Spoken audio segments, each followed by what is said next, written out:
நீ உன் மேலே பற்று வச்சினா தான் அதுதான் உண்மையான பற்று. ஏன்னா உனக்கு தீங்கு செய்ய விரும்புவியா? விரும்ப மாட்டேன். அப்போ உன் மேலே வைக்கிற பற்று புனிதமான பற்று, உண்மையான பற்று. அடுத்த மேலே வைக்கிற பற்று பலவிதமான பற்று இருக்குது.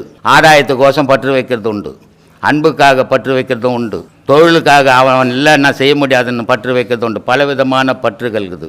எந்த பற்று வச்சாலும் அது தூய்மையான பற்றாக வைங்க, அதுதான் உங்களுக்கு உபயோகமாகும்.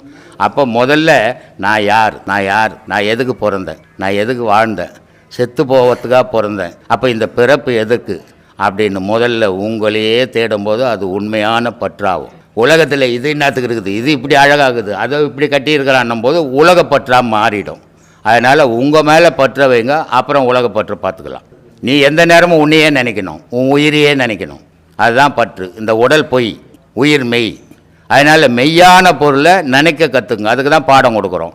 அதையே பாரு, அதையே கவனின்னு சொல்கிறோம். அப்போது இந்த உடல் பற்று நீங்கி உயிர் பற்று வரும்.